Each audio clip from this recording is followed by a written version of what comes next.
आखिर क्या है जगन्नाथ पुरी का इतिहास। पुरी के जगन्नाथ मंदिर पर 17 बार आक्रमण किए जाने की क्या है कहानी। किस किसने और क्यों किया था जगन्नाथ मंदिर पर 17 बार संगीत आक्रमण। आखिर कौन है भगवान जगन्नाथ। आखिर क्या है भगवान जगन्नाथ और पुरी मंदिर की संपूर्ण पौराणिक कथा। आखिर क्यों भगवान जगन्नाथ की मूर्ति आदि अधूरी है। क्यों होती है भगवान जगन्नाथ की रथ यात्रा में इतनी भीड़। संगीत आखिर क्यों भगवान जगन्नाथ का रथ हर बार एक मुस्लिम की मजार के पास रोका जाता है। कौन था साल बेग जिसके इंतजार में 7 दिनों तक भगवान जगन्नाथ का रथ रुका रहा और तमाम कोशिशों के बाद भी आगे ना बढ़ सका। आखिर क्यों भगवान जगन्नाथ 15 दिनों के लिए बीमार पड़ जाते हैं। आखिर क्या है ब्रह्म पदार्थ का रहस्य। आखिर यह ब्रह्म पदार्थ क्या है। आखिर क्यों नहीं पड़ती पुरी मंदिर के गुंबद की परछाई। आखिर क्या है पुरी के रसोई भंडार का रहस्य। आखिर क्या है यमद्वार का रहस्य। आखिर क्यों तीसरी सीढ़ी पर पैर रखने से बैकुंठ की जगह यमलोक जाना पड़ता है। आखिर क्या है जगन्नाथपुरी मंदिर की ध्वनियों से जुड़ा रहस्य। आखिर क्यों पुरी मंदिर के ऊपर से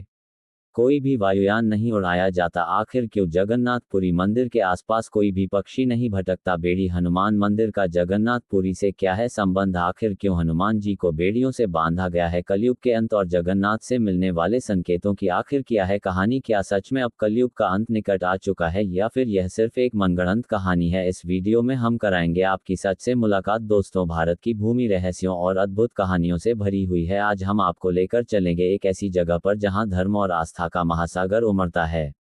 ये वह स्थान है जिसे देखते ही आपका मन श्रद्धा से भर जाएगा। जी हाँ, हम बात कर रहे हैं पुरी के जगन्नाथ मंदिर की। यह एक ऐसा मंदिर है जो करोड़ों श्रद्धालुओं के विश्वास का केंद्र है और साथ ही रहस्यमय घटनाओं का घर भी। यहाँ प्रत्येक दिन भगवान जगन्नाथ की ऐसी रहस्यमय घटनाएं घटती हैं जो वैज्ञानिकों को अचरज में डाल देती है। पुरी का जगन्नाथ मंदिर हिंदू धर्म के 4 धामों में से एक है। यह मंदिर अपनी अद्वितीय वास्तुकला, धार्मिक मान्यता और रहस्यमय घटनाओं के कारण दुनिया भर के श्रद्धालुओं को अपनी ओर आकर्षित करता है। यहाँ हर साल 1 करोड़ से भी अधिक भक्त भगवान जगन्नाथ के दर्शन के लिए आते हैं। इस मंदिर में भगवान जगन्नाथ की पूजा होती है जो भगवान विष्णु के ही एक रूप माने जाते हैं। भगवान जगन्नाथ को इस मंदिर में उनके भाई बलभद्र और बहन सुभद्रा के साथ पूजा जाता है। इस मंदिर की कहानी सिर्फ आस्था तक सीमित नहीं है। इस मंदिर के इतिहास, संरचना और परंपराओं में ऐसे अनसुलझे रहस्य छिपे हैं जिन्होंने सदियों से लोगों को अचंभित किया है। क्या आप जानते हैं कि इस मंदिर का ध्वज हमेशा हवा के विपरीत दिशा में लहराता है। चाहे मौसम कैसा भी हो, इस मंदिर का ध्वज हमेशा हवा की विपरीत दिशा में लहराता है। और यही नहीं, इस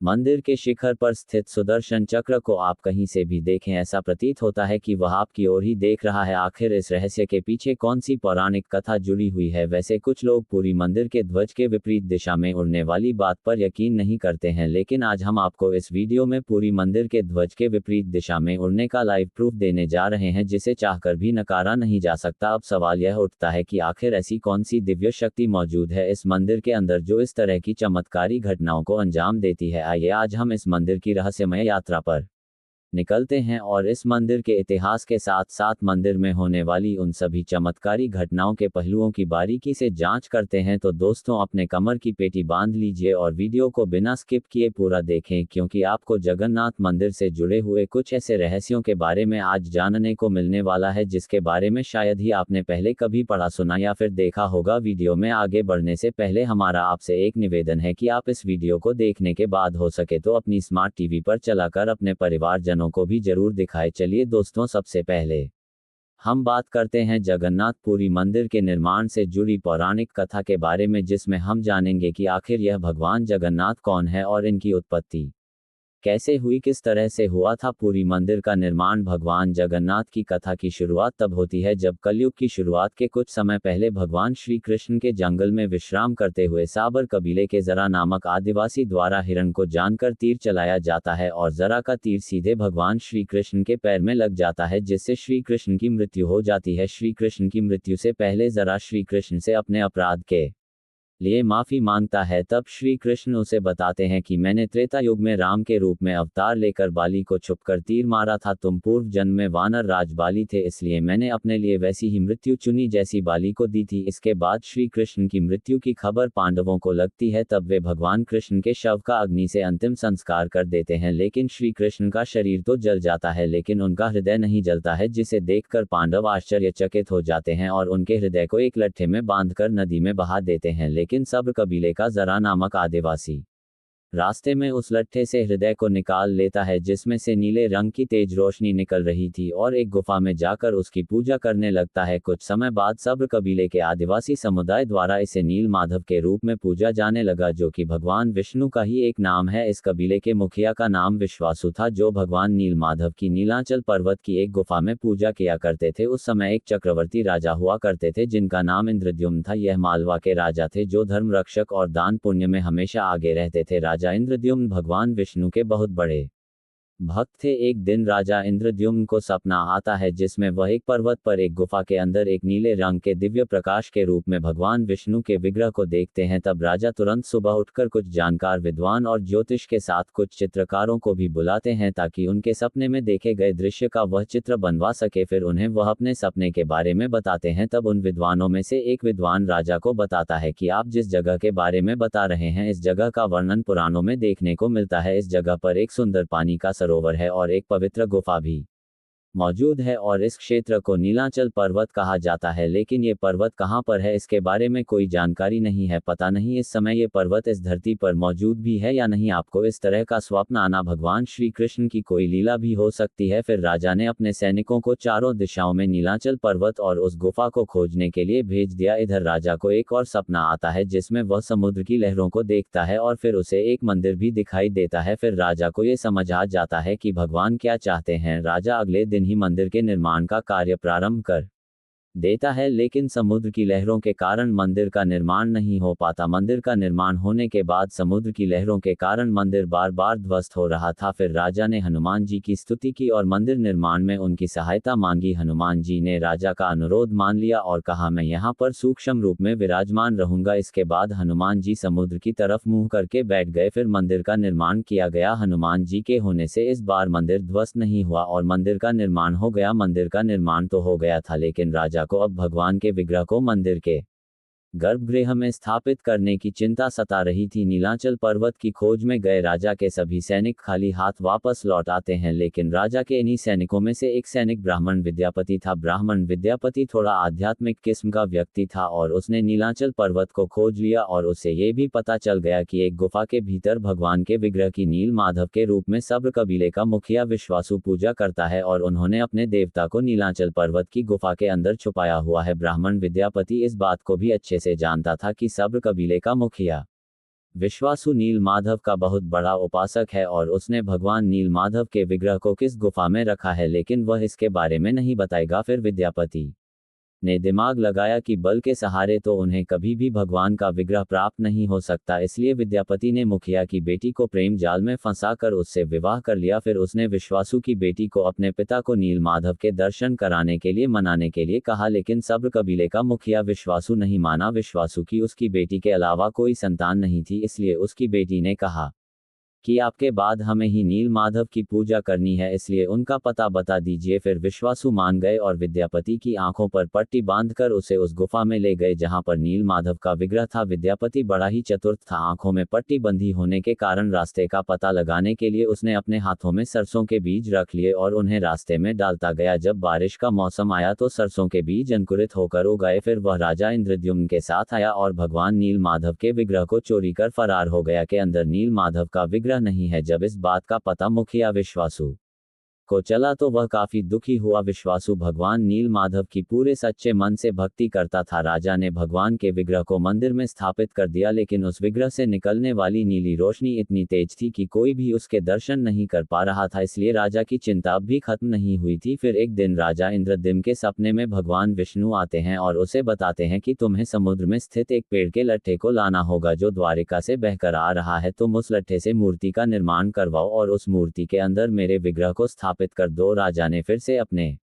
सैनिकों को आदेश दिया और उस पेड़ के लट्ठे को लाने के लिए कहा। सैनिकों ने समुद्र में उस पेड़ के लट्ठे को तो ढूंढ लिया, लेकिन पूरी सेना मिलकर कर भी उस पेड़ के लट्ठे को उठा नहीं पाई। जब इस बात का पता राजा इंद्रद्युम्न को चला तो उन्होंने हनुमान जी से प्रार्थना की। तब हनुमान जी ने बताया कि तुम भगवान नील माधव के विग्रह को चोरी करके लाए हो, इसीलिए तुम पाप के तले दबे हो, इसलिए तुम इस लट्ठे को नहीं ले जा सकते। अगर तुम इस लट्ठे को ले जाना चाहते हो तो विश्वासु से जाकर माफी मांगो। फिर राजा विश्वासु के पास जाता है और उससे क्षमा याचना करता है। फिर विश्वासु उस पेड़ के लट्ठे को उठाकर लाने के लिए सहमत हो जाता है। विश्वासु अकेला ही बिना किसी की भी सहायता लिए उस लट्ठे को उठाकर ले जाने लगता है, जिसे देखकर वहां पर मौजूद सभी लोग हैरान रह जाते हैं। मुखिया ने लट्ठे को मंदिर के बाहर छोड़ दिया। अब बारी थी इस लट्ठे से भगवान की मूर्ति गढ़ने की। फिर राजा इंद्रद्युम्न ने एक से बढ़कर एक शिल्पकार को उस लट्ठे से मूर्ति बनाने के लिए बुलवाया, लेकिन कोई भी कारीगर लकड़ी के अंदर रत्ती भर भी छेद नहीं कर पाया। ये सब देखकर राजा काफी दुखी हो गए थे, लेकिन तीनों लोग के कुशल कारीगर कहे जाने वाले विश्वकर्मा ने एक बूढ़े व्यक्ति का रूप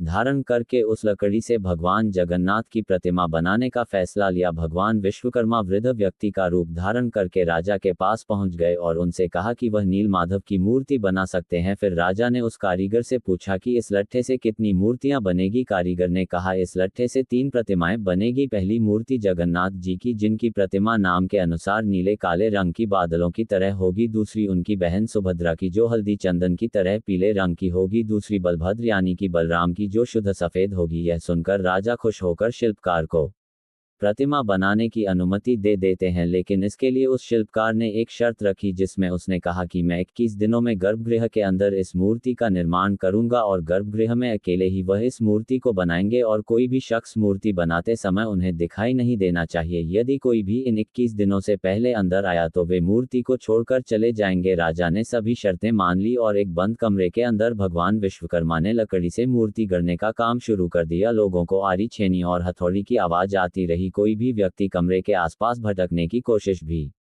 नहीं कर रहा था, लेकिन राजा की एक रानी, जिसका नाम गुण था, वह खुद को चाहकर भी रोक नहीं पा रही थी। इसलिए सभी की नजरें चुराते हुए रानी उस कमरे के पास चली गई। रानी ने देखा कि कमरे से कोई भी आवाज नहीं आ रही है। उसने काफी आवाज लगाई, लेकिन अंदर से कोई भी जवाब नहीं आया। इसके बाद तुरंत रानी ने इस बात की सूचना महाराज को दी। राजा अपने सैनिकों के साथ वहां पर पहुंचे और सभी ने आवाज लगाई, लेकिन अंदर से कोई भी जवाब नहीं आ रहा था। राजा को ऐसा लगा कि बूढ़ा व्यक्ति कहीं मर तो नहीं गया है, इसलिए सभी शर्तों को दरकिनार करते हुए राजा ने अपने सैनिकों को कमरे को खोलने का आदेश दे दिया। इधर विश्वकर्मा जी आधी अधूरी मूर्ति के अंदर भगवान के विग्रह को रखकर अदृश्य हो गए। जैसे ही कमरा खोला गया तो सभी लोग अचंभित हो गए, क्योंकि कमरे के अंदर वह वृद्ध व्यक्ति नहीं था। इसके अलावा वहां पर 3 अधूरी बनी मूर्तियां रखी हुई थी। भगवान जगन्नाथ और उनके भाई बलभद्र के छोटे छोटे हाथ बने हुए थे, लेकिन उनके पैर गायब थे। इसके अलावा उनकी बहन सुभद्रा के हाथ पांव बनाए ही नहीं गए थे। राजा को लगा कि शायद यही भगवान की इच्छा है और उन्होंने जिस अवस्था में मूर्तियां थी उसी अवस्था में मंदिर में स्थापित करवा दिया और आज इसी रूप में ये तीनों मूर्तियां मंदिर में विराजमान है, जिनमें भगवान जगन्नाथ और बलभद्र के आधे अधूरे हाथ हैं और उनकी बहन सुभद्रा के हाथ ही नहीं है। दोस्तों, भगवान जगन्नाथ कौन है, हमने इस बारे में तो जान लिया है। अब हम आपको बताने जा रहे हैं पुरी के जगन्नाथ मंदिर से जुड़े हुए उन तमाम रहस्यों के बारे में जो विज्ञान को भी चुनौती देते हैं। नंबर 1, पुरी मंदिर का ध्वज। वैसे जगन्नाथ मंदिर से जुड़े कई रहस्य सदियों से लोगों का ध्यान आकर्षित करते आए हैं। इनमें से सबसे पहला है इस मंदिर का ध्वज। इस मंदिर के ध्वज की खास बात यह है कि यह हमेशा हवा दिशा के विपरीत लहराता है, लेकिन कुछ लोग ऐसे भी हैं जो इस बात पर यकीन नहीं करते, इसलिए हम आपको पुरी के ध्वज के विपरीत दिशा में लहराने का प्रूफ दिखाने जा रहे हैं। अगर आपको फिर भी यकीन ना हो तो आप जगन्नाथपुरी मंदिर जाने वालों से भी पूछ सकते हैं। संगीत कोई भी वैज्ञानिक या भौतिक नियम इसके रहस्य को सुलझा नहीं पाया है। विज्ञान के अनुसार हवा की दिशा की ओर ही ध्वज को लहराना चाहिए, लेकिन यहाँ ऐसा नहीं होता। वैज्ञानिक दृष्टिकोण से तो इसका कोई जवाब मिल नहीं पाया है, लेकिन जगन्नाथ मंदिर पर लगे हुए ध्वज के हवा के विपरीत दिशा में लहराने के पीछे एक पौराणिक कथा जरूर है, जिसके अनुसार ध्वज का हवा के विपरीत लहराने का संबंध हनुमान जी से माना गया है। पौराणिक कथा के अनुसार समुद्र की आवाज के कारण भगवान जगन्नाथ को आराम करने में दिक्कत होती थी। जब ये बात हनुमान जी को पता चली तो उन्होंने समुद्र से कहा कि तुम अपनी आवाज रोक लो, क्योंकि मेरे स्वामी तुम्हारे शोर के कारण विश्राम नहीं कर पा रहे हैं। तब समुद्र ने कहा कि यह मेरे वश में नहीं है, जहां तक पवन वेग चलेगा यह आवाज वहां तक जाएगी। आपको इसके लिए अपने पिता पवन देव से विनती करनी चाहिए। तब हनुमान जी ने अपने पिता पवन देव का आह्वान किया और उनसे कहा कि आप मंदिर की दिशा में ना बहे। पवन देव ने कहा कि यह संभव नहीं है। इसके लिए उन्होंने हनुमान जी को एक उपाय बताया। अपने पिता के बताए उपाय के अनुसार हनुमान जी ने अपनी शक्ति से खुद को 2 भागों में विभाजित किया और फिर वे वायु से भी तेज गति से मंदिर के आसपास चक्कर लगाने लगे। इससे वायु का एक ऐसा चक्र बना कि समुद्र की ध्वनि मंदिर के भीतर ना जाकर मंदिर के आसपास ही घूमती रहती है और मंदिर में भगवान जगन्नाथ जी आराम से सोते रहते हैं। इसी कारण से पूरी मंदिर का ध्वज हवा की विपरीत दिशा में उड़ता है। इतना ही नहीं दोस्तों, जगन्नाथ मंदिर पर लगे हुए इस ध्वज को हर दिन मंदिर के पुजारी के द्वारा बदला जाता है। ऐसी मान्यता है कि अगर एक भी दिन इस ध्वज को नहीं बदला गया तो अगले 18 सालों के लिए जगन्नाथ मंदिर बंद हो जाएगा। नंबर 2, मंदिर पर लगे सुदर्शन चक्र का रहस्य। मंदिर के शिखर पर स्थित सुदर्शन चक्र भी एक रहस्य है। आपकी जानकारी के लिए बता दें, मंदिर के शिखर पर लगा ये सुदर्शन चक्र लगभग 20 फीट ऊंचा है और इसका वजन लगभग 1 टन के आसपास है। इस सुदर्शन चक्र की सबसे बड़ी खास बात यह है कि इसे आप किसी भी दिशा से देखें, यह आपको अपनी ओर मुख किए हुए दिखाई देगा। ये चक्र वास्तुकला का एक अद्भुत नमूना है और इसे मंदिर के निर्माण के समय से ही स्थापित किया गया था। नंबर 3, मंदिर की रसोई घर से जुड़ा रहस्य। जगन्नाथ मंदिर की एक और विशेषता है इसकी विशाल रसोई, जिसे आनंद बाजार कहा जाता है। ये रसोई दुनिया की सबसे बड़ी रसोइयों में से एक है। यहाँ हर दिन लाखों भक्तों के लिए भोजन तैयार किया जाता है, जिसे महाप्रसाद कहा जाता है। इस रसोई में 500 रसोइये और 300 उनके सहयोगी काम करते हैं। इस रसोई का एक रहस्य ये भी है कि यहाँ पर 1 लाख भक्त आएं या फिर 5 लाख, इस रसोई का प्रसाद कभी भी कम नहीं पड़ता और ना ही कभी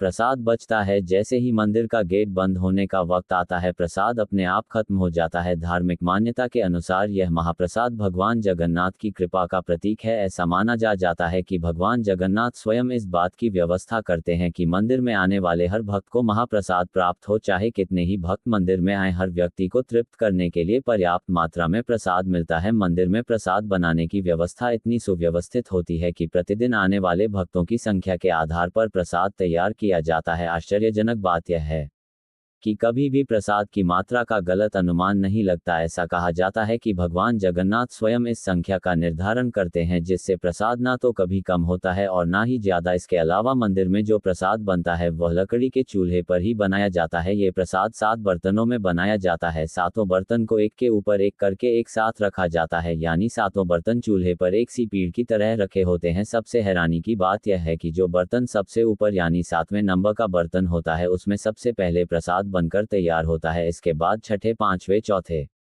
तीसरे, दूसरे और फिर सबसे नीचे के बर्तन का प्रसाद तैयार होता है, यानी कि सबसे नीचे रखे गए बर्तन का प्रसाद सबसे बाद में पकता है। ये प्रक्रिया सैकड़ों सालों से चली आ रही है और इसके पीछे छिपे विज्ञान को अभी तक पूरी तरह से समझा नहीं जा सका है। नंबर 4, रथ यात्रा से जुड़ा रहस्य। जगन्नाथ मंदिर की सबसे प्रसिद्ध घटना है रथ यात्रा, जो हर साल आयोजित होती है। हर साल ये यात्रा आषाढ़ माह में शुक्ल पक्ष की द्वितीय तिथि को निकाली जाती है और आषाढ़ शुक्ल पक्ष के 11वें दिन जगन्नाथ जी की वापसी के साथ इस यात्रा का समापन होता है। इस यात्रा में भगवान जगन्नाथ, बलभद्र और सुभद्रा की मूर्तियों को विशाल रथों पर बिठाया जाता है और पूरी नगर में उन्हें घुमाया जाता है। अब सवाल यह है कि क्यों निकाली जाती है ये रथ यात्रा। इसका जवाब हमें हिंदू धार्मिक ग्रंथों में देखने को मिलता है, जिसके अनुसार एक बार रथ यात्रा से भगवान जगन्नाथ अपने भाई बलराम और बहन सुभद्रा के साथ अपनी मौसी के घर जाते हैं। इसी वजह से पुरी में जगन्नाथ मंदिर से 3 रथ रवाना होते हैं। इनमें सबसे आगे बलराम जी का रथ, बीच में बहन सुभद्रा का रथ और सबसे पीछे जगन्नाथ जी का रथ होता है। माना जाता है कि भगवान जगन्नाथ की बहन सुभद्रा ने उनसे नगर देखने की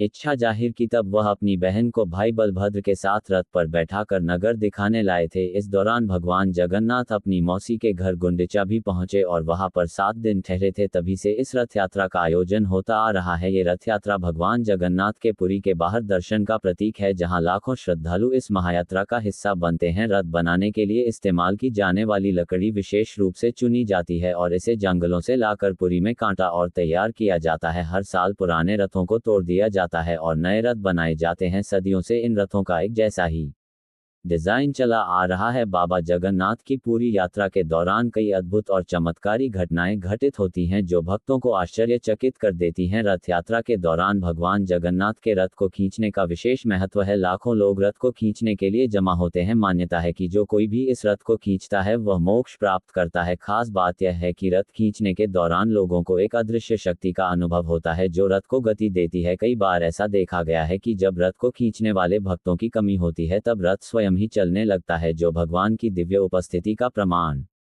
माना जाता है। रथ यात्रा के दौरान भगवान जगन्नाथ, बलभद्र और सुभद्रा के लिए 3 अलग-अलग रथ बनाए जाते हैं। भगवान जगन्नाथ का रथ, जिसे नंदी घोष कहा जाता है और इसका रंग लाल और पीला होता है, ये रथ सबसे बड़ा होता है, जिसमें 16 पहिए होते हैं। बलभद्र का रथ, जिसे तालध्वज कहा जाता है और इसका रंग हरा और लाल होता है। इस रथ में 14 पहिए होते हैं। सुभद्रा का रथ जिसे देवदलन कहा जाता है और इसका रंग काला और लाल होता है, इसमें 12 पहिए होते हैं। कई बार ऐसा देखा गया है कि रथ यात्रा के दिन बारिश होती है, भले ही पहले मौसम साफ रहा हो। स्थानीय लोग इसे भगवान जगन्नाथ की कृपा मानते हैं। मान्यता है कि रथ यात्रा के दिन हुई बारिश से भगवान की उपस्थिति का आभास होता है और यह भविष्य में अच्छी फसल और समृद्धि का संकेत देती है। क्या आपको पता है भगवान जगन्नाथ की रथ यात्रा के दौरान हर बार भगवान जगन्नाथ का रथ एक मजार के सामने भी रोका जाता है। अब सवाल यह है कि आखिर भगवान जगन्नाथ की रथ यात्रा को मजार के सामने क्यों रोका जाता है। आइए जानते हैं कि भगवान जगन्नाथ की रथ यात्रा को एक मजार के सामने रोकने के पीछे की कहानी क्या है। दरअसल उस समय जहांगीर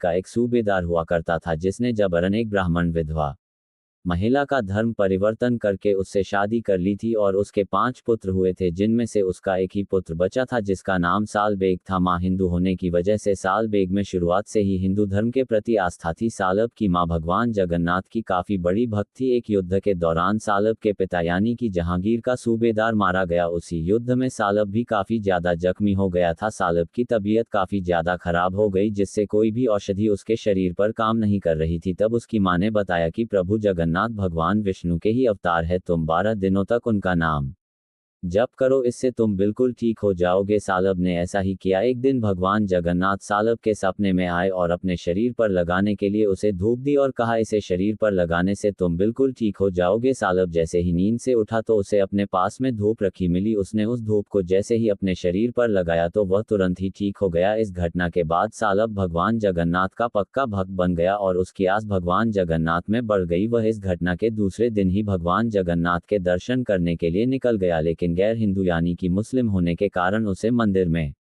प्रवेश नहीं करने दिया गया, जिससे सालब उदास होकर वृंदावन चला गया और वहां पर भगवान श्री कृष्ण की भक्ति करने लगा। इधर भगवान जगन्नाथ की रथ यात्रा का निकलने का समय निकट आ गया। साल बेग को जब भगवान जगन्नाथ की रथ यात्रा के बारे में पता चला तो वह वृंदावन से भगवान जगन्नाथ के रथ यात्रा में दर्शन की आशा लेकर वृंदावन से पैदल निकल पड़ा, लेकिन रास्ते में साल बेग की तबीयत अचानक से खराब हो गई और वह समय पर ना पहुंच सका, जिससे सालब काफी दुखी हुआ। इधर भगवान जगन्नाथ का रथ अचानक से बलक में रुक गया। रथ को हाथों से, घोड़ों से और हाथियों से खींचने की कई कोशिशें की गई, लेकिन रथ आगे नहीं बढ़ा। लगभग 7 दिन बीत गए। भगवान जगन्नाथ का रथ एक ही जगह पर रुका रहा, जिससे प्रजा और राजा चिंतित होने लगे। फिर एक दिन राजा को एक सपना आया जिसमें राजा से भगवान जगन्नाथ ने कहा, चिंता मत करो, मैं अपने भक्त सालब की प्रतीक्षा कर रहा हूं। आखिरकार एक कष्टदायक यात्रा के बाद सालब बलकंडी पहुंच गए और भगवान जगन्नाथ के दर्शन किए। इस बार उन्हें भगवान जगन्नाथ के दर्शन करने से किसी ने भी नहीं रोका। जब उन्हें पता चला कि भगवान जगन्नाथ उनकी प्रतीक्षा कर रहे थे तो वह भावुक हो गए, उनके आंखों में आंसू आ गए, वह भाव विभोर हो गए। दूर दूर से लोग साल बेग को देखने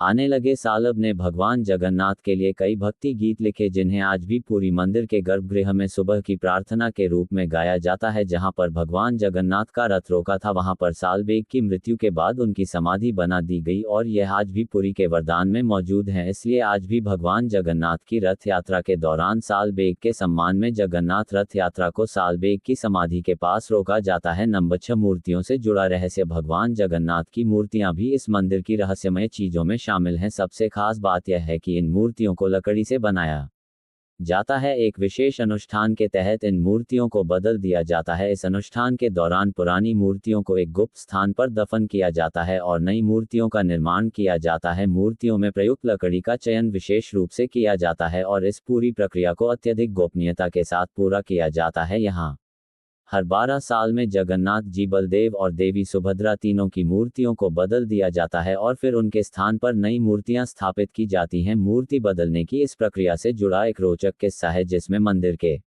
आसपास पूरी तरह अंधेरा कर दिया जाता है और शहर की बिजली भी काट दी जाती है। मंदिर के बाहर सुरक्षा तैनात कर दी जाती है। सिर्फ मूर्ति बदलने वाले पुजारियों को ही मंदिर के अंदर जाने की इजाजत होती है। हाथ में ग्लव्स पहनाए जाते हैं। इसके बाद मूर्तियां बदलने की प्रक्रिया शुरू होती है। पुरानी मूर्तियों की जगह नई मूर्तियां लगा दी जाती हैं, लेकिन एक ऐसी चीज है जो कभी नहीं बदली जाती, वह है ब्रह्म पदार्थ। ब्रह्म पदार्थ को पुरानी मूर्ति से निकालकर नई मूर्ति में लगा दिया जाता है। पुरानी मूर्ति से ब्रह्म पदार्थ निकल जाने से पुरानी मूर्ति निर्जीव हो जाती है।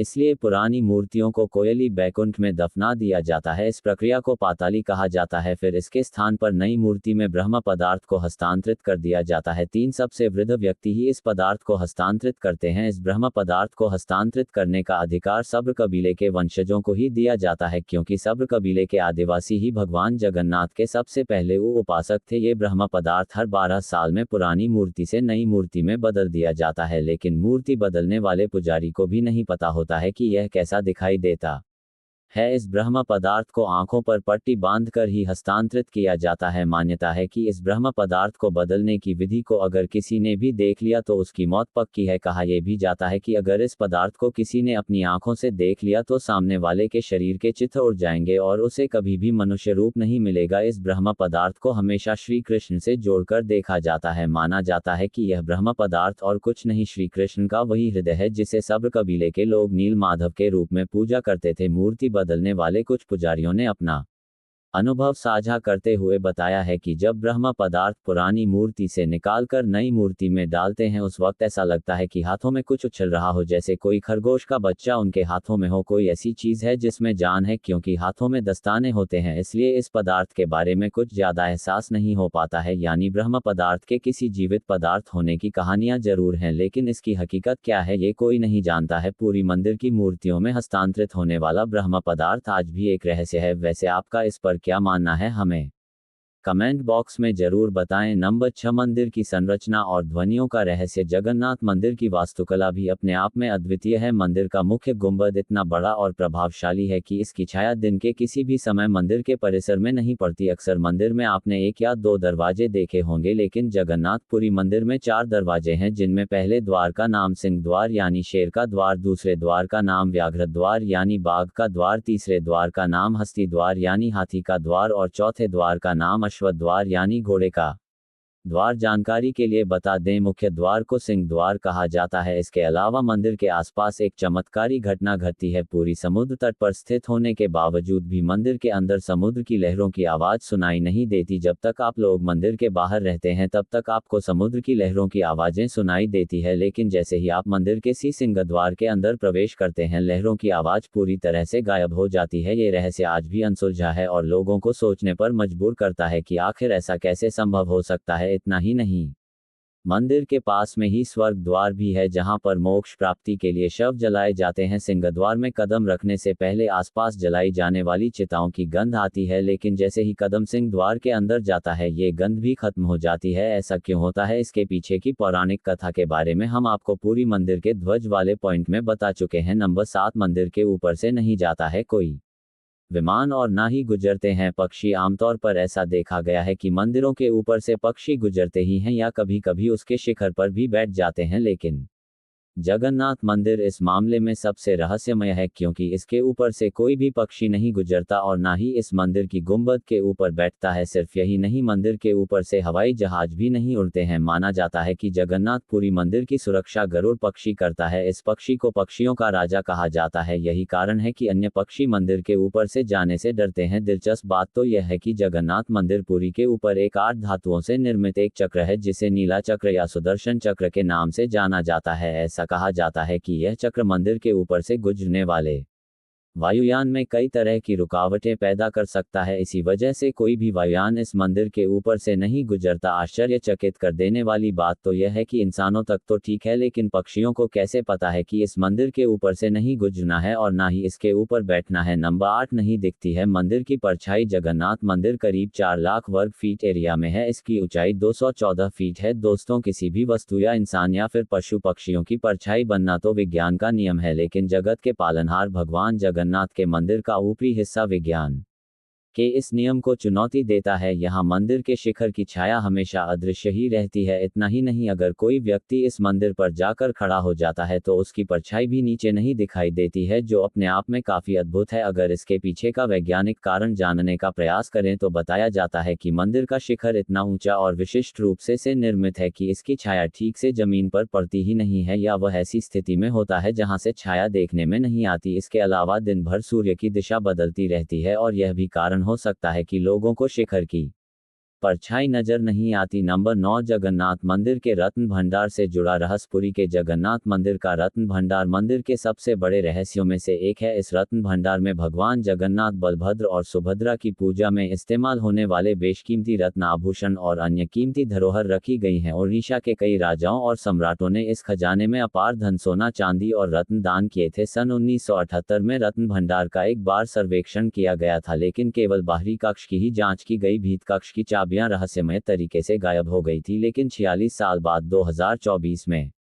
पहली बार रत्न भंडार के आंतरिक कक्ष को खोला गया। लेकिन सबसे हैरान करने वाली बात तो यह है कि आंतरिक कक्ष को सुबह 9:53 पर ही खोला गया, यानी कि पूरे शुभ मुहूर्त का ध्यान रखते हुए ही जगन्नाथ मंदिर के आंतरिक कक्ष को खोला गया था, जिससे कि किसी भी तरह का नुकसान ना हो। लोगों का मानना है कि खजाने की रक्षा भगवान जगन्नाथ स्वयं करते हैं और जो कोई भी इसे अनाधिकृत रूप से खोलने की कोशिश करेगा उसे गंभीर परिणामों का सामना करना पड़ेगा। कुछ इतिहासकारों का कहना है कि बहुत बार डकैत लोगों ने मंदिर के खजाने को चुराने का प्रयास किया था, लेकिन वे लोग कहां गायब हो गए, इस बात का पता आज तक किसी को भी नहीं चल सका। आंतरिक कक्ष के अंदर कुल 12 बक्से मिले थे, जिनको स्ट्रांग रूम में शिफ्ट कर दिया गया था। जब इन बक्सों की जांच की गई तो इस बात का पता लगा कि इसमें जो आभूषण है वह 12वीं शताब्दी के हैं। इसमें 74 सोने के आभूषण हैं, जिनमें से प्रत्येक का वजन 100 तोला से अधिक है। सोने, हीरे, मूंगा और मोतियों से बनी प्लेटें भी पाई गई। इसके अलावा 140 से अधिक चांदी के आभूषण भी रत्न भंडार में रखे हुए थे। जांच कमेटी ने लोगों का एक भ्रम अवश्य दूर कर दिया है, क्योंकि लोगों का मानना था कि जगन्नाथ मंदिर के आंतरिक कक्ष में मौजूद खजाने की रक्षा सांप कर रहे हैं। लेकिन जब कमेटी ने रत्न भंडार के आंतरिक कक्ष के द्वार खोले तब उन्हें कोई भी सांप नहीं दिखाई दिया। नंबर 10 यम द्वार का रहस्य। यदि आप जगन्नाथ पुरी जाने का अपने मन में विचार कर रहे हैं तो इस बात का जानना आपके लिए बहुत ही जरूरी है कि जगन्नाथ पुरी को धरती का बैकुंठ माना जाता है, जिसके दर्शन मात्र से ही इंसान हमेशा हमेशा के लिए पाप मुक्त हो जाता है। पौराणिक मान्यता के अनुसार भगवान जगन्नाथ के दर्शन करके सभी लोग पाप मुक्त होने लगे थे। तभी ये देखकर यमराज जी चिंतित होने लगे और भगवान श्री जगन्नाथ के पास पहुंचे और उनसे कहा, आपके दर्शन करके तो सभी मनुष्य बैकुंठ धाम पहुंच रहे हैं, इस तरह तो यमलोक खाली हो जाएगा और सभी मनुष्य भी बैकुंठ धाम पहुंच जाएंगे। तब भगवान जगन्नाथ ने तीसरी सीढ़ी यमराज को देते हुए कहा कि जब भी कोई भक्त दर्शन से लौटते समय तीसरी सीढ़ी पर पैर रखेगा तो उसके सभी पुण्य खत्म हो जाएंगे, उसे मेरे दर्शन का फल नहीं मिलेगा और वह बैकुंठ की बजाय यमलोक जाएगा। अगर आप जगन्नाथपुरी दर्शन करने के लिए जा रहे हैं तो मंदिर में कुल 22 सीढ़ियां हैं, जिसमें आपको दर्शन करने के बाद नीचे से शुरुआत की तीसरी सीढ़ी का ध्यान रखना है और उस पर आपको अपने पैरों को रखने से बचना है, वरना आपके दर्शन के सभी पुण्य शून्य हो जाएंगे। यमला की एक और पहचान यह है कि यह एक काले रंग का चमकता हुआ पत्थर है, जिसे आप आसानी से पहचान सकते हैं। नंबर 11 भगवान जगन्नाथ के बीमार होने से जुड़ा रहस्य। दोस्तों, आपने इंसानों के बीमार होने के बारे में तो सुना होगा, लेकिन आपको जानकर हैरानी होगी कि भारत में भगवान जगन्नाथ का एकमात्र ऐसा मंदिर है जहां पर भगवान जगन्नाथ भी बीमार पड़ जाते हैं। जगन्नाथ रथ यात्रा से पहले भगवान जगन्नाथ को 15 दिनों के लिए बुखार आ जाता है और यह परंपरा हर साल निभाई जाती है।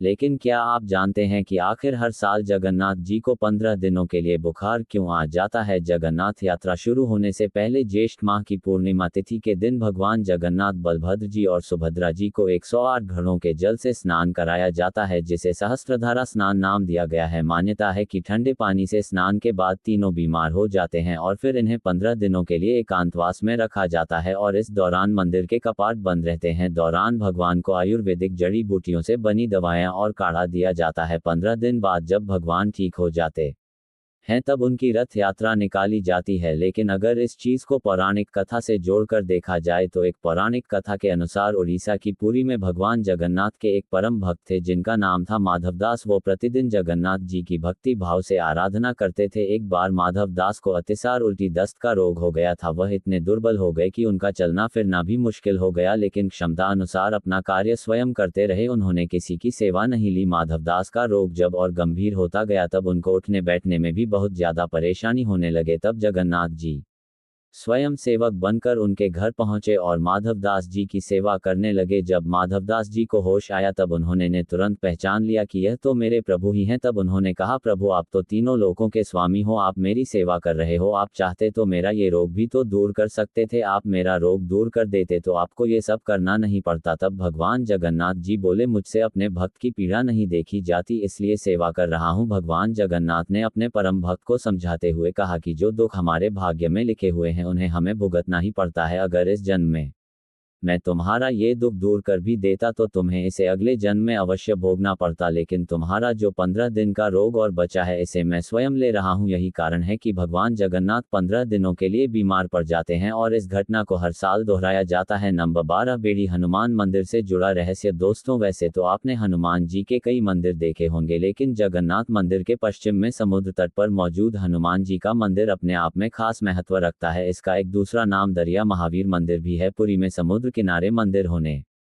से ही इसका नाम दरिया महावीर मंदिर पड़ा। इस मंदिर में बजरंग बली की मूर्ति बेड़ी अर्थात जंजीर से बंधी रहती है, इसलिए इस मंदिर को बेड़ी हनुमान मंदिर के नाम से जाना जाता है। हनुमान जी को बेड़ी में बांधने की बात आपको हैरान कर रही होगी कि ऐसा दुस्साहस क्यों किया जा रहा है और यह कौन कर सकता है, इसके पीछे की वजह क्या है। किंवदंतियों के अनुसार ऐसा भगवान जगन्नाथ यानी श्री कृष्ण ने ही किया था। प्राचीन धार्मिक ग्रंथ के अनुसार भगवान श्री कृष्ण के आदेश पर पुरी में विशाल जगन्नाथ मंदिर का निर्माण कराया गया था। साथ ही मंदिर को समुद्र के प्रकोप से बचाने के लिए समुद्र तट पर हनुमान जी को सुरक्षा में तैनात किया गया था। लेकिन भक्त हनुमान को जब प्रभु दर्शन की इच्छा होती तब वे पहरा छोड़कर नगर में चले आते थे और अच्छा मौका पाकर उनके पीछे पीछे समुद्र भी नगर में आ जाता था। इस कारण जगन्नाथ मंदिर को कई बार नुकसान हुआ। भगवान जगन्नाथ ने हनुमान जी को बार बार समझाने का प्रयास किया, लेकिन हनुमान जी अपने प्रभु के दर्शन करने से खुद को रोक नहीं पा रहे थे और हनुमान जी को बार बार नगर में आकर दर्शन करने से रोकने के लिए भगवान जगन्नाथ को कोई उपाय नहीं सूझ रहा था। तब भगवान जगन्नाथ ने एक बड़ा फैसला लिया। भगवान जगन्नाथ ने हनुमान जी को वहीं समुद्र तट पर बेड़ियों से बांध दिया और कहा कि अब से तुम यहीं रहकर मंदिर की सुरक्षा करोगे। तब से भगवान हनुमान का मंदिर उसी समुद्र तट पर है और मंदिर में बजरंग बली बेड़ियों में बंधे हुए हैं। मान्यता है कि इससे नगर में समुद्र की लहरों का आना भी बंद हो गया और मंदिर भी सुरक्षित हो गया। हनुमान जी के इस मंदिर की वजह से अब जगन्नाथ मंदिर पूरी तरीके से सुरक्षित है, चाहे वह समुद्र की लहरों को लेकर हो या फिर चोर डकैत हो। इसी वजह से यहाँ हजारों भक्त रोजाना दर्शन के लिए आते हैं। नंबर 13 जगन्नाथ मंदिर का कलयुग के अंत से जुड़ा रहस्य। जगन्नाथपुरी से मिलने वाले संकेतों को देखें तो क्या सच में कलयुग का अंत निकट आ चुका है? क्या सच में अब कलयुग का अंत होने वाला है? और क्या भविष्य मलिका के अनुसार ये दुनिया 2024 इसके बाद विनाश की कगार पर खड़ी है, या फिर कुछ युग अपने निजी फायदे के लिए आप सभी को भविष्य मलिका को जरिया बनाकर मूर्ख बना रहे हैं? आइए आज हम इस चीज का पर्दाफाश करते हैं और आपको सच्चाई से मिल पाते हैं। दोस्तों, जब भी बात कलयुग की होती है तो दुनिया के अंत का जिक्र जरूर होता है। हमारे जितने भी पुराण हैं जैसे स्कंद पुराण, भविष्य पुराण, भागवत पुराण और विष्णु पुराण, सभी में कलयुग के अंत को लेकर अलग अलग तरह की बातें कही गई हैं। इन सभी ग्रंथों में से भविष्य मलिका सबसे प्रमुख है। इसको सबसे अधिक महत्व क्यों दिया जाता है इसके बारे में आपको आगे पता चल जाएगा। 16वीं सदी के संत अच्युतानंद दास ने 600 वर्ष पहले भविष्य में घटित होने वाली घटनाओं के ऊपर एक ग्रंथ लिखा था जिसे भविष्य मलिका कहा जाता है। संत अच्युतानंद दास महाराज उड़ीसा के पुरी के थे और उन्होंने कलयुग के अंत के बारे में जगन्नाथपुरी मंदिर में घटने वाली कुछ घटनाओं का जिक्र किया है। जो एक ऐसे संत थे जो भूत भविष्य और वर्तमान सभी के बारे में जानते थे, चाहे वह अरब से आए मुगलों का भारत पर शासन हो, 20वीं शताब्दी की प्लेग महामारी हो, या फिर 21वीं सदी की कोरोना महामारी, या फिर 1970 का भीषण बांग्लादेश का चक्रवात हो। इनकी सभी भविष्यवाणियां अभी तक सच होती आई हैं। आपको जानकर हैरानी होगी कि इनमें से ज्यादातर भविष्यवाणियां जगन्नाथ मंदिर से जुड़ी हुई हैं और यह सच भी हो चुकी है। जगन्नाथ मंदिर का कलयुग के अंत से बहुत गहरा कनेक्शन जुड़ा हुआ है। चलिए एक एक करके जानते हैं। सबसे पहले हम बात करते हैं जगन्नाथ मंदिर की गुंबद के बारे में, जिसको लेकर ऐसा कहा जाता है अन्य मंदिरों की तरह जगन्नाथ मंदिर की गुंबद के ऊपर कभी कोई पक्षी नहीं बैठता और ना ही इसके ऊपर से कोई प्लेन या हेलीकॉप्टर गुजरता है। लेकिन जुलाई 2020 में एक दिन इस मंदिर की गुंबद पर बाज और गिद्ध को बैठा देखा गया था। ये पक्षी मंदिर की गुंबद, स्तंभ और नीलचक्र पर भी बैठे थे। भविष्य मलिका में इस बात की भविष्यवाणी बहुत पहले ही कर दी गई थी और यह भी बताया गया था कि जिस दिन ये घटना घटित होगी समझ लेना दुनिया विनाश के बहुत ही नजदीक पहुंच चुकी है। अब दूसरे पहलू की बात करते हैं जो जगन्नाथ मंदिर में मौजूद बहुत ही पुराने बरगद के पेड़ से जुड़ा है। 2019 में एक फानी साइक्लोन आया था जिसके दौरान जगन्नाथपुरी में मौजूद ये 600 साल पुराना बरगद का पेड़ टूटकर गिर गया था। इस घटना के बाद ही 6 महीने बाद कोरोना जैसी महामारी ने दस्तक दी थी जिसमें लाखों की संख्या में लोग खत्म हुए थे। तभी से यह भविष्य मलिका चर्चा में आई थी, क्योंकि भविष्य मलिका में बरगद के पेड़ के गिरने और कोरोना महामारी का पहले ही उल्लेख कर दिया गया था। अब बात करते हैं जगन्नाथ मंदिर के गुंबद से पत्थर नीचे गिरेंगे कि तो भविष्य मालिका में लिखा गया है कि जब जगन्नाथपुरी मंदिर के गुंबद से नीचे पत्थर गिरेंगे तो ये दुनिया के महाविनाश का संकेत होगा। अभी हाल में ही कुछ वर्ष पहले जगन्नाथ मंदिर के ऊपर से पत्थर नीचे गिरा था। भक्तों की इतनी भीड़ होने के बावजूद भी इस पत्थर से किसी को कोई नुकसान नहीं हुआ। ऐसे में इस घटना को कलयुग की चरम सीमा और दुनिया के महाविनाश से जोड़कर देखा जाता है। दोस्तों, अब हम बात करते हैं जगन्नाथ मंदिर में घटित हुई उस घटना के बारे में जिसने सभी को सोचने पर विवश कर दिया था। दरअसल 19 मार्च 2020 को ये घटना जगन्नाथ के पुरी मंदिर में घटित हुई थी। दरअसल पाप नाशक एकादशी के दिन जगन्नाथपुरी में एक अखंड दीपक जलाया गया था, लेकिन अचानक एक दिन तेज हवा चलने लगी, जिसके चलते दीपक की लो हवा में उड़कर जगन्नाथ मंदिर के झंडे पर जा गिरी, जिससे झंडे में आग लग गई। शायद ही किसी ने कभी ऐसा सोचा होगा कि ऐसा भी हो सकता है। झंडे में आग लगने का उल्लेख भी भविष्य मालिका में मिलता है। इस घटना के बाद ये कहा जाने लगा कि यह कलयुग के अंत का संकेत है और दुनिया का महाविनाश भी होने ही वाला है। वर्तमान परिस्थितियों को देखें तो ये सच भी हो सकता है, क्योंकि दुनिया विश्व युद्ध की कगार पर खड़ी है। पिछले 2 वर्षों से रूस और यूक्रेन में लगातार युद्ध चल रहा है, तो वहीं मध्य पूर्व में इजराइल, फिलीपीन और इराक आमने सामने हैं। अगर विश्व युद्ध